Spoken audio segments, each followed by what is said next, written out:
Sorry Walang natin to. rason para palitan ang liderato ng Kamara sa ilalim ng 20th Congress. Di ba masyado naman kayo? Grabe naman yun. Masyado naman kayo nasasanay. Nahihirati na naman kayo. Bagong halal na mga congressmen, lalong-lalo na yung mga galing sa party list. Tulad po ni Dilima. Laila de Lima Yes. at ni Chel Jokno. Sel Jokno ng Akbayan at saka ano yung party list ni de Lima, ML party list. ML pala. Ay nag-ingay na sila kagad. Nauna. Nawiling silang maging prosecutor nitong bagong Kamara de Representante. Hindi po pwede. Agoy! Hindi po pwede. Mga minamahal na kababayan. Pinag-aral.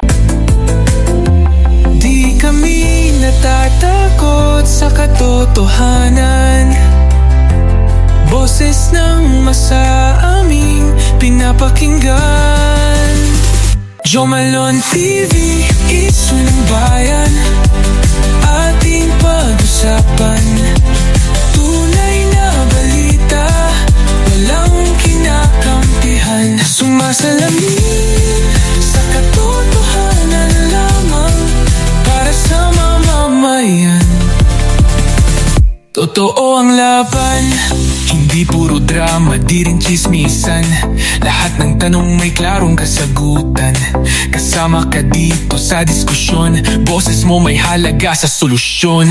Laging alerto, mapagmatsyag, truth ang hanap. Di kami natitinag, walang palusot, walang dayaan. Tunay ang serbisyo, diretsong usapan.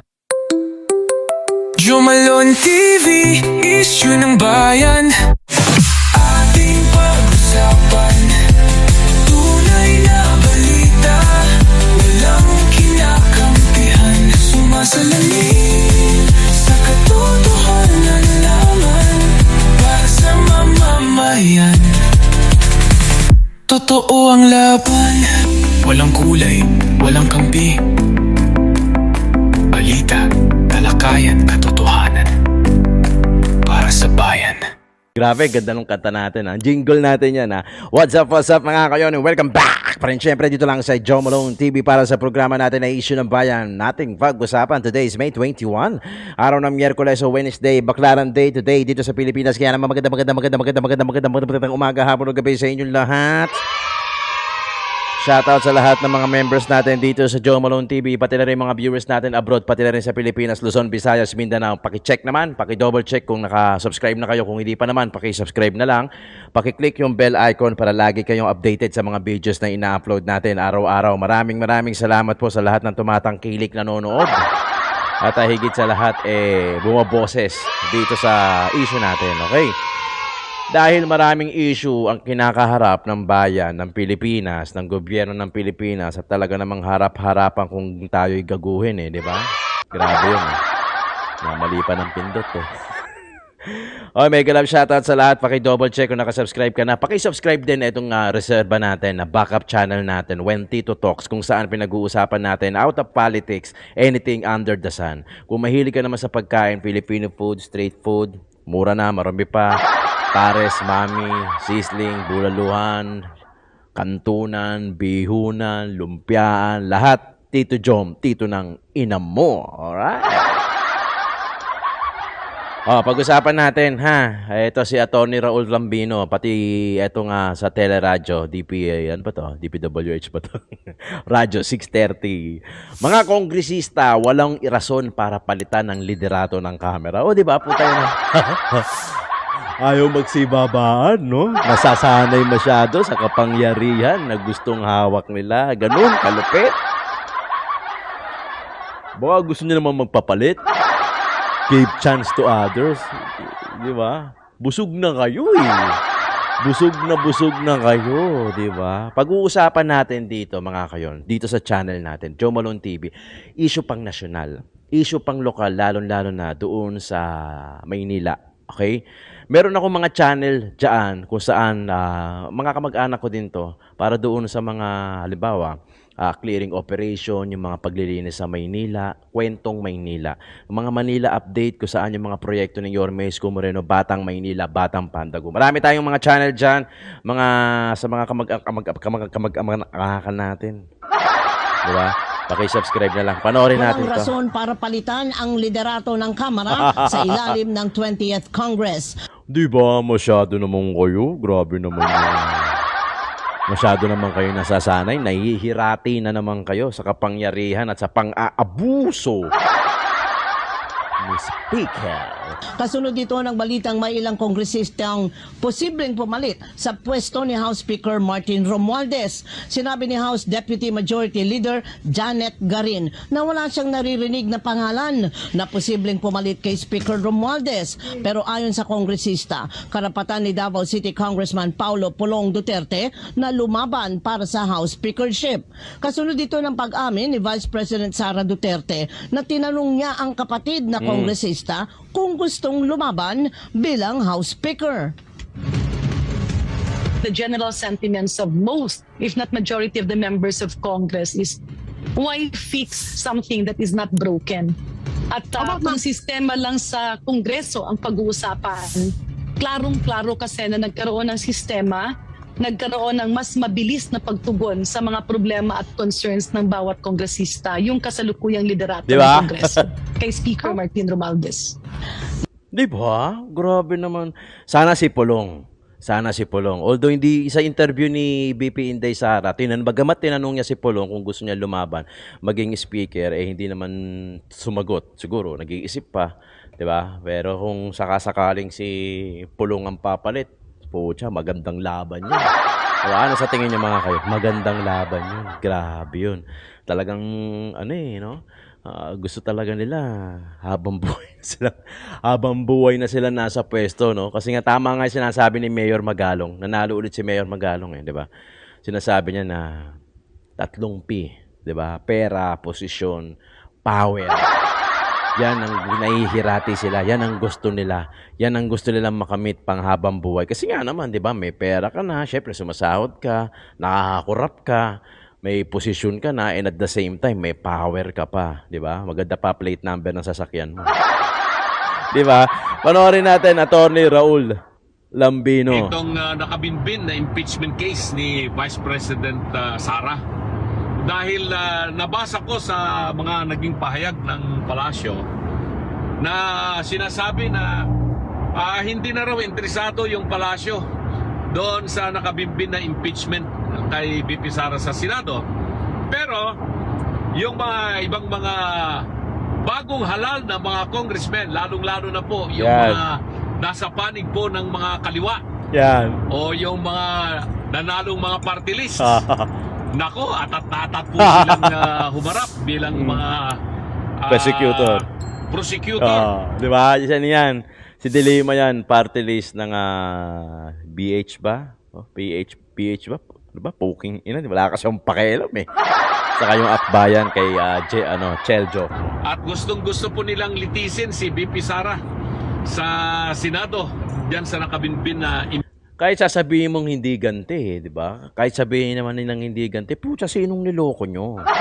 Di, siyempre, pagkakataon nyo na yan, di ba? Sinong niloko nyo, sasabihin nila. In all fairness, it's not politically, personal, di ba? Pero sa totoo lang, kasama na dyan. Sabihin man nila o aminin man nila, kwento nila yan, siyempre, may paghihiganti yan. impeachment na nai-refer po yan noong February 5. At itong mapaalis ng Kongreso ang nag-refer at nakabinbin po yan dito sa Senado sa ngayon. Ang issue ba ay magpapatuloy pa ba yung impeachment na ito? Itong particular na impeachment na ito pinag-uusapan po natin. Itong nakabinbin ngayon sa Senado. At kung magpapatuloy pa ba yan, meron bang kapangyarihan itong susunod na bagong Kongreso na litisin itong impeachment na ito? At ito bang bagong Senado ay meron din bang kapangyarihan na dinggin ang kasong ito at husgahan si BP Sara kung siya ba ay guilty or not guilty? Yan yung 3 mahalagang issue po natin na tatalakayin. Una po, alam naman po natin na sa bawat 3 taon, alinsunod sa ating saligang batas at saka sa umiiral pong mga batas tungkol po sa halalan or eleksyon, 3 taon lamang po yung termino ng mga congressmen. Kanya po nagkaroon ng eleksyon ngayon, 2025, yung mga congressmen na dating nakaupo, kung sila man po ay tumakbo or hindi na po tumakbo, ay magtatapos yung kanilang termino sa June 30. So mawawala po itong Kamara de Representante na nakaupong mga membro sa kasalukuyan. Lahat po 19 yan Congress. ay mawawala. So by June 30, magkakaroon ng bagong Kongreso ng Pilipinas. Yun. 28. Pero yung mga membro po na bagong halal, na re-elect man yan o kaya first Bago. time nilang maging mga congressmen na halal, by June 30 mag-uumpisa yung termino nila. Formal po na ma-organize. Ulitin ko po yan, hindi po dahil mag-uumpisa na po yung kanilang termino by June 30 ay pwede na po silang umakto bilang mga congressmen. Kailangan susumpa. O gumanap ng kanilang mga tungkulin bilang mga congressmen. Formal po at legal po sila na mag-uumpisa sa kanilang trabahong mga congressmen pag sila po ay na-organize sa ika-4 na Lunes ng Hulyo, 4th Monday of July. 4th Doon lamang Monday. po magkakaroon ng organization ang House of Representatives.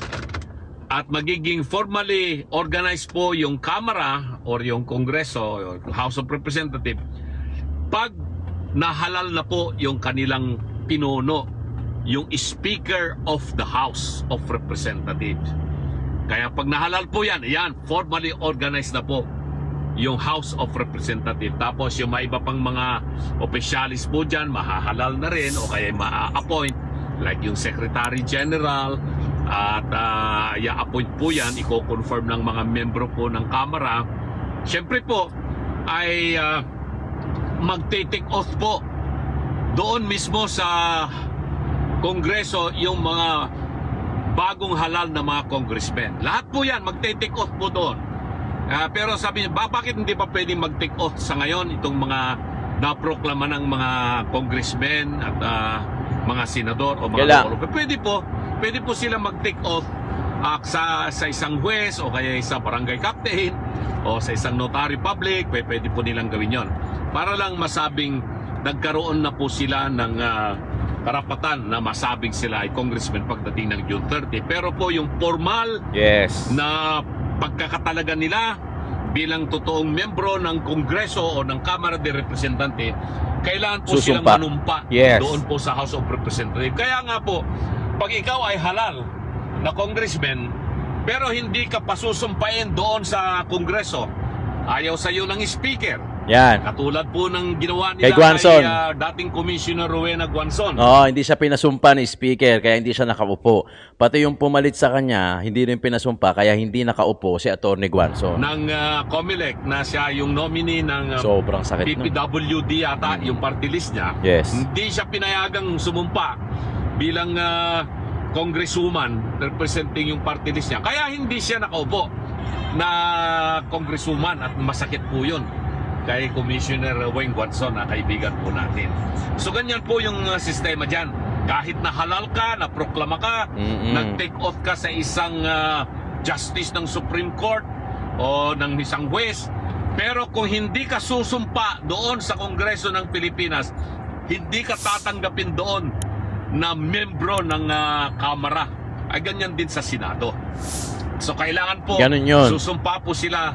Lahat ng mga tatanggapin na membro ng House of Representatives, susumpa po sila sa ika-4 na Lunes ng Hulyo. At sila rin po yung boboto ng mga opisyalis ng Kamara. Kasama dyan ng speaker at mga iba pa pong mga opisyalis. By then, ay pwede na po silang magtrabaho at umpisahan po yung kanilang tungkulin bilang isang congressman. So, pagpalagay na natin, pagdating ng July, 4th Monday of July 2025, nag-organize na po yung Kamara. Ano na ngayon ang mangyayari doon sa impeachment na isinampa noong nakaraang Kongreso? Itong Kongresong ito napatapos na. Pwede bang ipagpatuloy pa ba yun? Na Yan. impeachment case? Ito ang opinion ko po dyan. Ako lamang po yung kauna-unahang magbibigay po ng Yan. opinion. Hindi po pwede. Ayun. Dahil yung impeachment case na yan ay ginawa at isinampa nitong papaalis na Kongreso. Nitong papaalis na Kongreso. 19th Kaya Congress. kung titignan po ninyo, itong papaalis na Kongreso, naglabas na rin sila ng pangalan ng mga congressmen na aakto na prosecutor.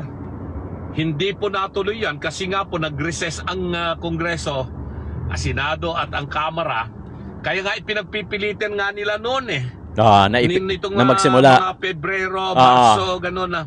Mag-convene ang Senado sa special session para magkaroon na ng impeachment court at nang ma-prosecute nila si BP Sara. Hindi po nangyari yun. So anong mangyayaring na ngayon dito sa mga congressmen na mga tinilagang mga prosecutor? Marami sa kanila natalo sa halalan. Hindi na sila nakabalik. Pero itong mga nakabalik na mga congressmen na italaga na rin prosecutor, pwede pa rin ba silang maging prosecutor? Ay hindi po. Kahit na po sila ay re-elected at sila ay naitalagang prosecutor nitong kongresong papaalis, hindi po sila otomatiko Yun. na magiging prosecutor Yan. kung itutuloy nila yung paglilitis ng impeachment kay BP Sara. Kailangan pa rin po nila na sila ay pangalanan, italaga ng bagong kongreso na maging prosecutor. No? Hindi natin alam kung sila itatalaga or hindi. Pero may mga, tulad ng sinabi ko, bagong halal na mga congressmen, lalong-lalo na yung mga galing sa party list. Tulad po ni De Lima. Laila De Lima Yes. at ni Chel Jokno. Sel Jokno ng Akbayan at saka yung party list ni De Lima, ML party list. ML pala. Ay nag-ingay na sila kagad. Nauna. Willing silang maging prosecutor Mamadali dito sa impeachment case na isinampa ng papaalis na Kongreso laban kay BP Sara. Yan. So ang tanong ba, itong impeachment case na isinampa nitong papaalis na Kongreso ay pwede pa rin bang litisin nitong bagong Kamara de Representante? Hindi po pwede. Agoy! Hindi po pwede. Mga minamahal na kababayan. Pinag-aralan ko po yan ng matagal habang po tayo ay nangangampanya at sinuri ko ang lahat ng mga desisyon ng Korte Suprema natin, no? Patungkol po dyan sa tinasabi nating continuing status of Congress of the Philippines, more particularly that of the Senate of the Philippines. Mamaya ko i-discuss po yung tungkol sa Senado. Dito lang muna tayo sa Kamara de Representante. Uulitin ko, itong nakabinbin na impeachment case laban kay BP Sara, ang gumawa po niyan, ang nagsampa po niyan, ay ang papaalis ng Kongreso ng Pilipinas. So, itong impeachment case na ito, tulad ng lahat ng mga nakabinbin na panukalang batas dyan sa Kamara de Representante na hindi naaktuhan nitong papaalis ng Kongreso, hindi po pwedeng ipagpatuloy po yan ng bagong Kongreso na uupo sa June 30 at Yari. magsisimula po silang manilbihan bilang mga congressmen pagdating po ng ika-4 na Lunes ng Hulyo 2025. So ano ngayon ang gagawin nila? Hindi ba magkakaroon ng session muli itong papalis ng Kongreso? June 3. Yan, June 3. Kakaroon Habol. ng session ang Kongreso, Kamara at ang Senado. Sabi sa Senado ni Senate President Escudero, June 30. i-convene daw po niya yung Senado bilang Senate Impeachment Court. Yan. Tapos, ipapa-approve na raw po niya yung mga Senate rules para maging impeachment rules. Magagawa silang bagong rules on impeachment na susundan po ng Senado bilang impeachment court. Kaya ba nilang gawin yun? Pwede nilang gawin yun sa Senado. Actually nga, para naman po hindi masayang yung mga toga o kaya yung kanilang mga pinatahing mga damit na para Susuotin. maging itsura po nila ay para silang mga mahistrado, isusuot po nila yon. Sayang din po yon. Pera po ng taong bayan rin po yung ginamit po dyan para mapatahi Lahat po yung naman mga trahedy, anong tawag natin dyan? Hindi naman trahedy po. Gown. Mga gown nila na kanilang isusuot sa kanilang pagiging impeachment court. So, iko-convene daw nila yung impeachment court sa June 3. Okay yun. Pwede nilang gawin yun. I-approve nila yung bagong rules of impeachment. So, mag-a-appear din. Patatawag din po siguro nila yung mga prosecutor, mga congressmen na itinalaga nitong papalis na kongreso para na magkaroon din naman ng semblance na sila ay kahit na po natalo yung mga iba dyan sa halalan, Magkaroon ng silbi. pagka-congressmen, masabi lang na sila ay totoo nga namang sila ay prosecutor na talaga. Lahat po yan ngayon ay gustong-gusto po nila magkaroon ng media mileage. So abangan po Yun. natin yan. Magiging Media isang mileage napakagandang telenovela ng panandalian lamang. Kasi June 3, palagay ko, hanggang pinakamahaba na yan, June 15, papaalis na rin po yung mga yan. Mag-a-adjourn sine day ang tawag nila dyan. Wala na. Sa June 30. Mag-end na talaga term of office.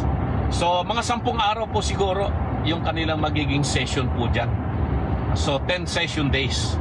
So, ibig pong sabihin po niyan, kung meron man pong magagawa ang Senado bilang impeachment court po, ay maipadala after approving the rules of impeachment, then they can send the summons.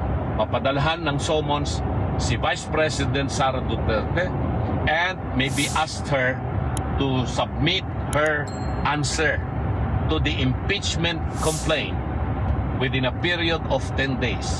Most likely 10 araw yung ibibigay sa kanya para sagutin itong impeachment complaint na ito.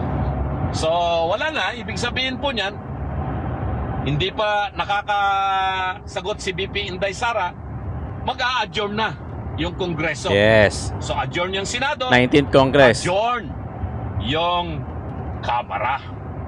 So, Kamara yan, Representante. adjourn CNJ, baliwala na yung Senate of the Philippines dahil 12 senador ang maiiwan. Yung mga bagong halal na mga senador, kahit na re-elected sila, kailangan uli nilang manumpa na bagong mga senador Yun. ng Pilipinas. At ganun din ang Kamara. Lahat ng membro po ng Kamara ay lahat mawawala na sa pwesto by June 30. Yun. At pagdating lamang po ng ika-4 na Lunes ng Hulyo, saka po sila legally makakabalik at makapag-umpisa silang Malinaw. mag-perform. Ayan. So, yan po yung sitwasyon natin. So, nagkaroon ng creation of the impeachment court nung June 3. Na-approve yung impeachment rules of procedure. Napadalhan ng summons si Summon. BP Sara. Hindi pa nakasagot si BP Sara. Within 10 days. Adjourn na yung Kongreso at ang Senado. At yung mga prosecutor naman na naitalaga nitong papaalis na Kongreso, marami sa kanila ay hindi na po sila mga kongresista. At kahit na po yung mga naitalaga na mga prosecutor at na-re-elect, kailangan pa rin po nila na mabigyan ng kapangyarihan para maging prosecutor muli. So, fast forward po natin. Pagdating po ng July, 4th Monday of July, na-organize na po yung Kamara.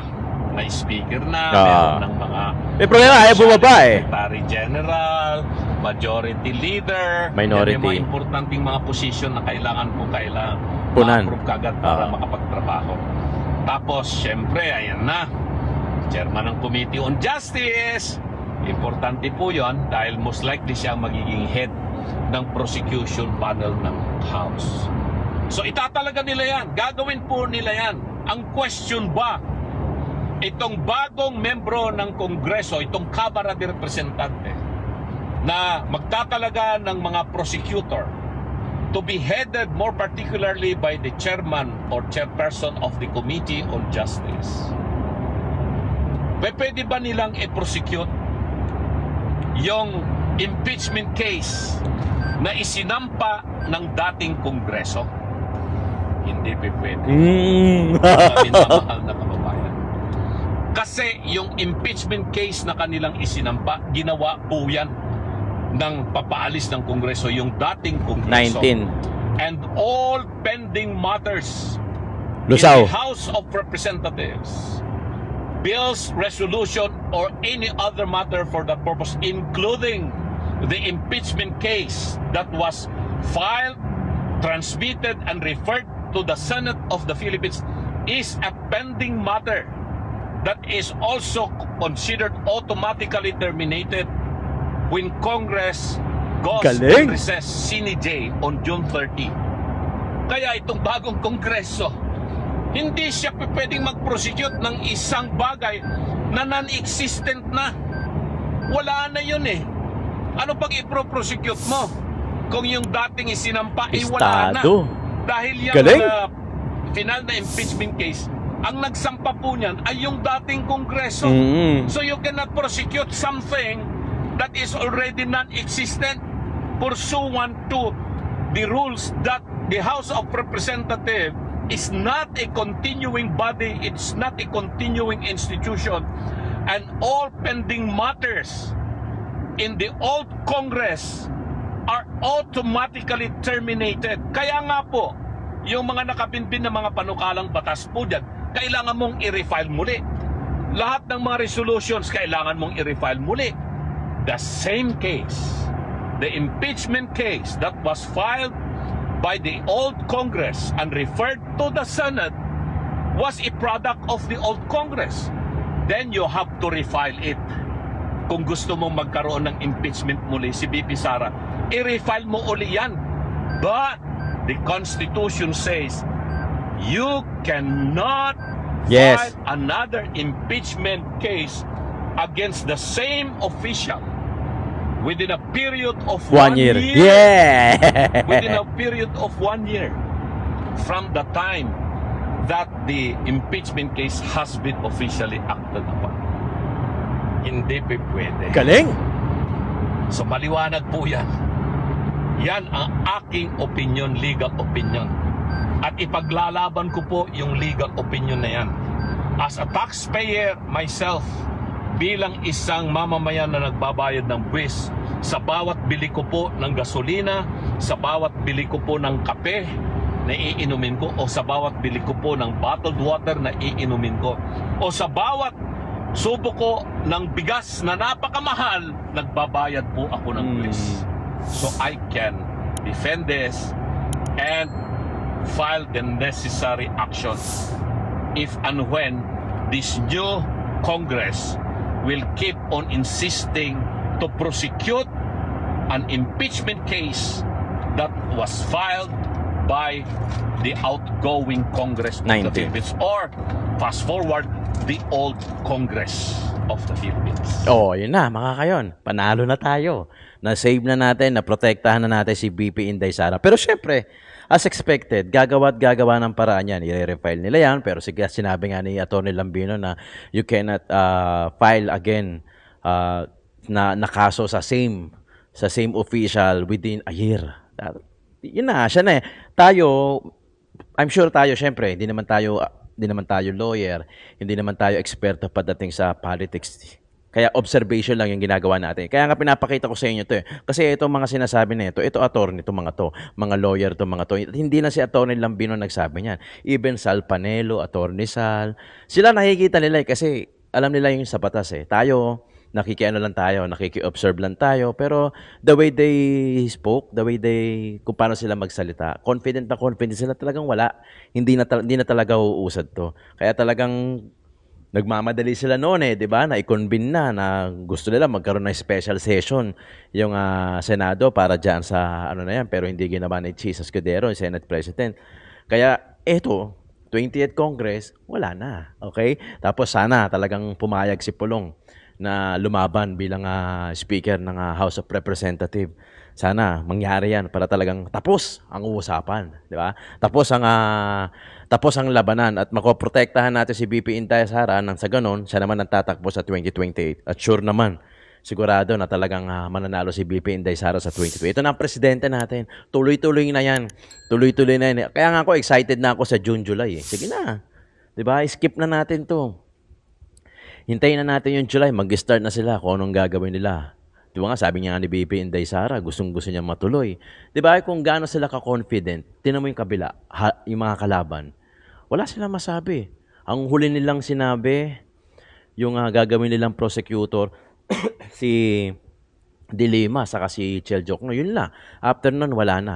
Mas nakikita na ito mga to, yung mga lawyer na to, yung talagang wala na, hindi na mangyayari, hindi na lulusot, hindi na tatawid sa 20th Congress, itong mga lumang pinail na 19th Congress na outgoing. Wala na. Tapos na ang usapan. BP Inday Sara, nagawa na natin mga kayon. Congratulations sa atin. Yung suporta na pinakita natin, yung pagmamahal na pinakita natin, nagawa na natin kay BP Inday Sara. Kahit kami mga political vlogger, nagawa na namin yung part namin. Tapos na. At talagang naprotektahan na natin si BP Inday Sara. Ngayon, syempre, hindi naman papayag yung mga yan. Syempre, di ba? Gagawa ng paraan yan.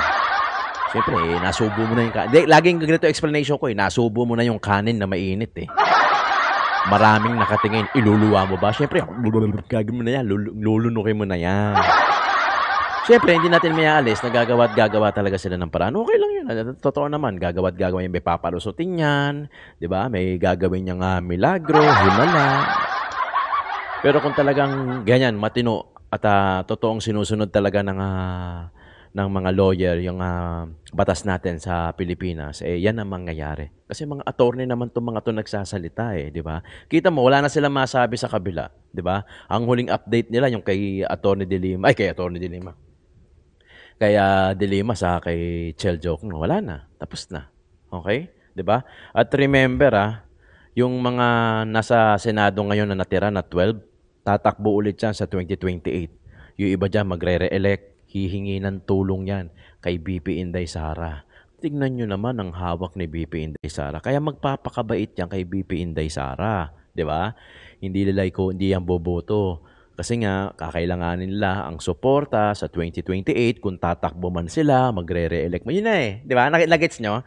Yung kalahati na natira doon sa 19th Congress na mga senador, tatakbo yan sa 2028 It's either tataas yung iba o magre-re-elect yung iba. Kakailanganin pa nila ng suporta ng Luzon, Visayas, Mindanao kung saan sinusuportahan at pinapakita natin yung pagmamahal kay BP Inday Sara sa mga Duterte. Ang payo ko sa inyo, kila Bongbong Marcos, doon sa mga Senado, doon sa mga nakaaway ni BP Inday Sara, sa kanila Duterte ni Tatay Digong, pauwiin nyo si Tatay Digong dyan. Baka pero hindi garantiya. Baka mahalin pa kayo ng taong bayan at suportahan din kayo ng mga supporter na DDS. Di ba mga kayon? Totoo yan. Kaya kung ako sa inyo, gawin nyo na yan. Maraming salamat mga kayon. Joe Malone TV, issue ng bayan nating pag-usapan.